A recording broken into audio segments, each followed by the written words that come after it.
"Sir, you cannot go in there." The nurse's voice cut sharply through the emergency hallway just as Marcus Williams pushed toward the operating wing door. "I need to see my patient," Marcus said, breathing hard after rushing through the hospital entrance. Two security guards stepped forward immediately, blocking his path. "This area is restricted to medical staff and family only," one guard said firmly. Marcus blinked, confused.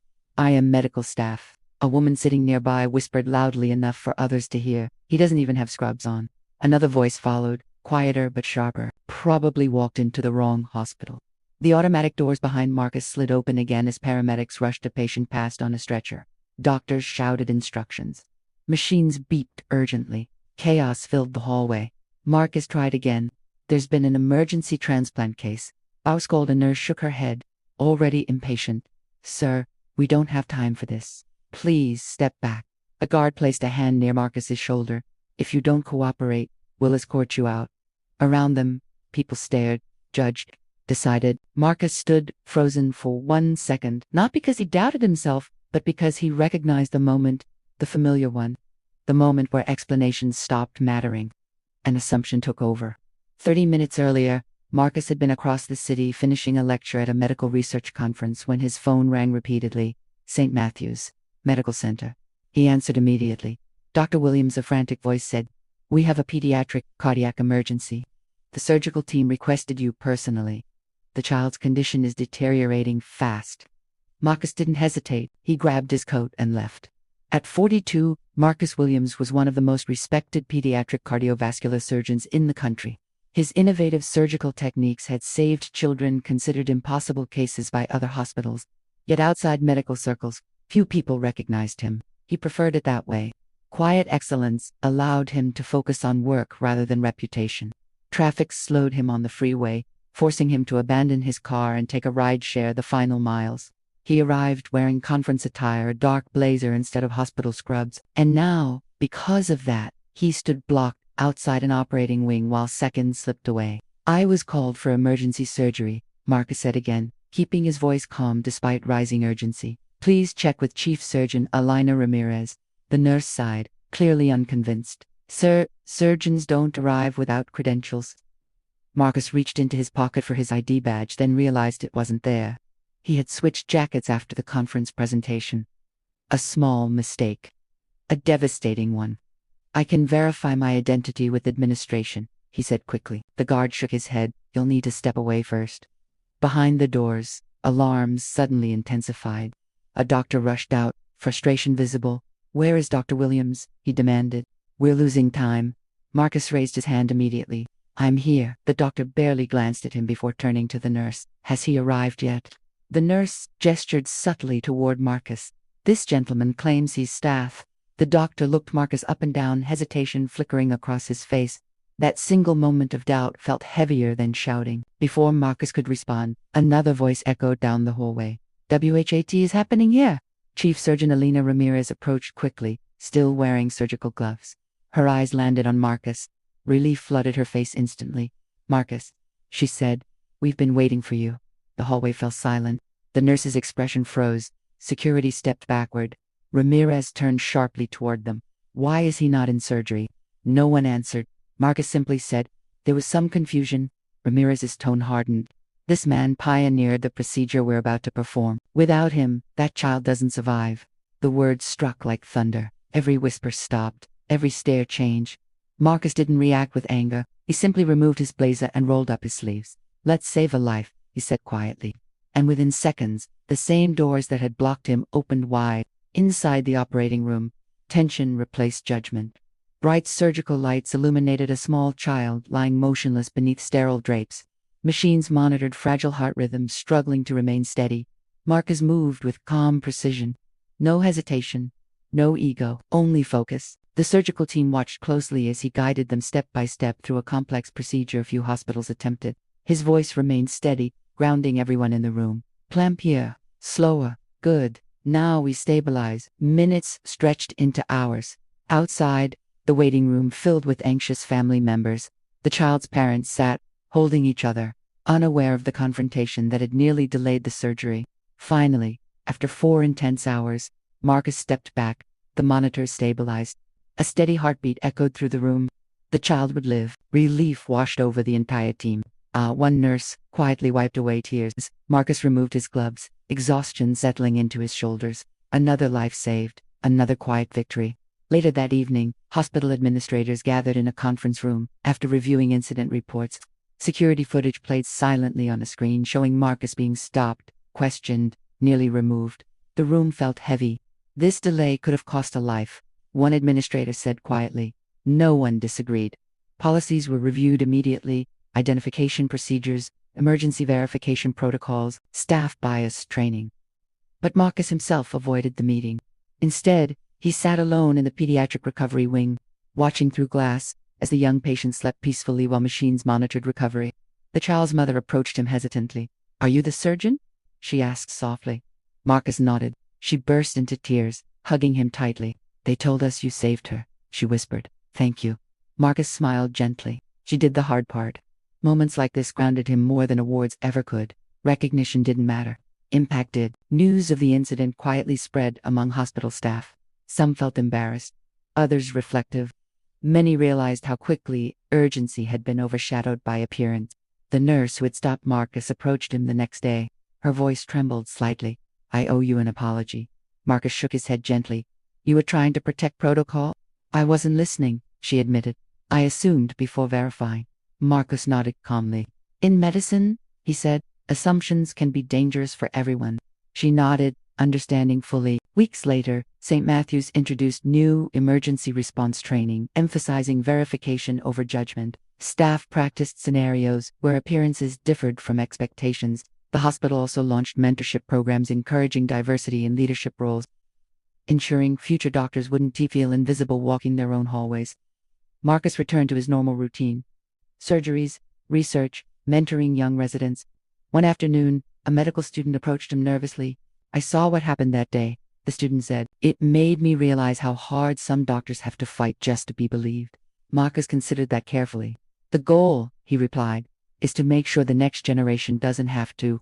Months later, Marcus walked through the same hospital entrance again. This time, a security officer greeted him warmly. "Good morning, Dr. Williams." No hesitation, no suspicion, just respect. Marcus smiled politely and continued toward surgery.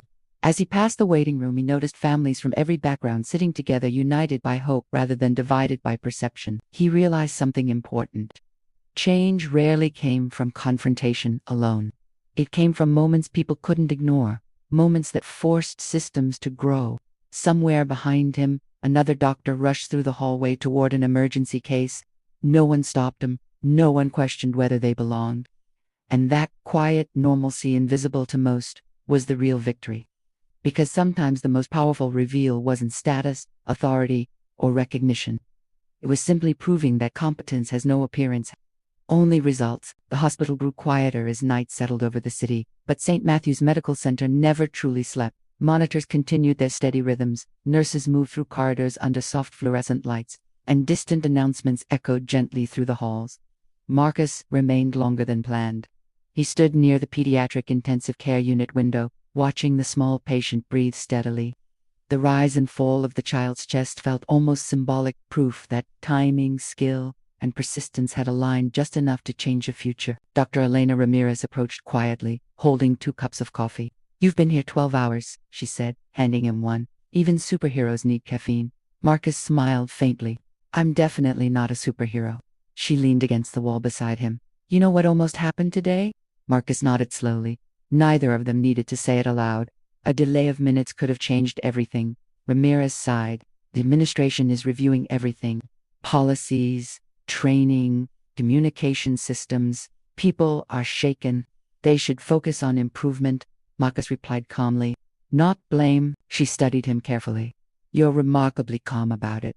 Marcus took a slow sip of coffee before answering. "When you experience something more than once," he said, "you learn where to put your energy." Ramirez understood immediately. This hadn't been new to him. That realization unsettled her more than the incident itself. Over the next few days, conversations spread throughout the hospital. Doctors discussed it during rounds. Nurses talked quietly during shift changes. Some employees admitted they had initially believed Marcus didn't belong, simply because he didn't match their mental image of a senior surgeon. The realization was uncomfortable. One senior resident confessed during a staff meeting. I didn't question what was happening because everyone else seemed certain. That statement sparked an important discussion. Group certainty. They realized, often silenced individual doubt. Training sessions began almost immediately. Instead of lectures, the hospital introduced simulation exercises. Staff were placed into fast-paced emergency scenarios where unexpected individuals arrived claiming authority or expertise. The goal wasn't to catch mistakes, it was to teach pause, verification, and communication under pressure. During one session, a nurse stopped the exercise midway. "I see it now," she admitted quietly. "We react faster to what feels familiar than to what's actually true." That sentence became written on a whiteboard in the training room and stayed there for weeks. Meanwhile, Marcus returned to his regular hospital across town. Life resumed its demanding rhythm: surgeries at dawn, research meetings, mentoring young surgeons, learning to navigate both medicine and confidence. Yet emails continued arriving from medical professionals across the country who had heard about the incident through professional networks. One message came from a rural doctor who wrote, "I've worked 20 years and still get mistaken for transport staff. Seeing how you handled it reminded me why composure matters." Another came from a nursing student. "I realized I sometimes judge competence by competence or appearance without realizing it." Marcus responded to as many as he could, always emphasizing learning rather than resentment. Because for him, the goal had never been personal validation, it was progress. 2 weeks later, Marcus received an invitation to return to St. Matthew's, not for surgery, but for a hospital-wide forum on decision-making in emergency medicine. The auditorium filled quickly. Doctors, nurses, administrative staff, and even medical students attended. Some came out of curiosity. Others came because they wanted to understand what they had missed that day. Marcus stood at the front without slides or notes. "I want to talk about time," he began. The room quieted. "In emergencies, we believe speed saves lives. And often it does. But sometimes rushing to conclusions slows us down more than careful verification." He described how cognitive shortcuts help humans function under pressure, but also how those shortcuts can create blind spots when someone doesn't match expectation. He said, "Our brains try to resolve discomfort quickly. That's where mistakes begin." A nurse raised her hand. "How do we change instinct?" Marcus answered gently. "By practicing awareness until fairness becomes instinct instead." The audience listened closely. He never accused anyone. He never mentioned race directly. Yet everyone understood. After the forum ended, employees approached him one by one. Some thanked him. Some apologized again. Others simply said they were thinking differently now. One young intern lingered until the crowd cleared. "I almost didn't apply to surgery," she admitted quietly. "I thought people like me wouldn't fit leadership roles." Marcus smiled encouragingly. "Medicine needs skill, not stereotypes." Her expression brightened, hope replacing hesitation. Moments like that mattered deeply to him. Months passed, and changes became visible throughout the hospital. Emergency check-in systems were redesigned to allow rapid credential verification through secure databases. Staff training emphasized collaborative questioning instead of authority-based assumptions. Posters appeared in staff corridors reminding employees, "Verify first, assume last." The culture slowly shifted, not dramatically, but steadily. One evening, Marcus returned again for a follow-up consultation with the child he had operated on months earlier. The young patient now sat upright in bed, coloring pictures while laughing with her parents. When she saw Marcus, her face lit up. "That's the heart doctor," she announced proudly. Marcus laughed softly. Her mother smiled warmly. "She tells everyone you fixed her heart." Marcus knelt beside the bed. "You did most of the healing yourself." The child handed him a drawing, a stick figure wearing a cape standing beside a hospital bed. "You're the hero," she said. Marcus hesitated, touched more deeply than he expected. He folded the drawing carefully. "Thank you," he said quietly. As he left the room, he realized something profound. The child would grow up never knowing about the hallway confrontation or the assumptions made that day. She would only know that doctors helped her. And maybe that was how progress should work. Invisible improvements, shaping better experiences for people who never needed to witness the struggle behind them. Later that night, Marcus walked through the same emergency corridor where everything had begun. The atmosphere felt different now. Staff greeted one another openly. Communication sounded calmer, clearer. A security officer verified a visitor's credentials respectfully while explaining procedures kindly rather than suspiciously. Marcus paused for a moment, observing silently. No one noticed him. And that was perfect, because equality often looked like ordinary treatment. No spotlight, no tension, just professionalism. As he exited the hospital, cool evening air greeted him. Ambulance lights flashed in the distance, another emergency arriving, another team preparing to act quickly and carefully. Marcus reflected on how close the hospital had come to tragedy, and how a single uncomfortable moment had reshaped systems protecting countless future patients. Change rarely arrived through perfection. It arrived through reflection. He walked toward his car, the city lights glowing around him, feeling neither bitterness nor pride, only quiet satisfaction. The lesson had never been about proving who he was. It had been about ensuring the next person wouldn't have to.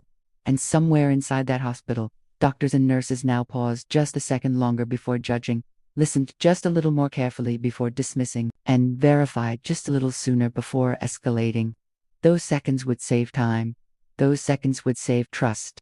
And someday, those seconds might save another life. Marcus placed the child's drawing on the passenger seat beside him before starting the engine. The paper shifted slightly as the car moved forward, illuminated by passing streetlights, a simple reminder that respect, like healing, often began with something small, a pause, a question, a willingness to truly see someone, and sometimes that was enough to change everything.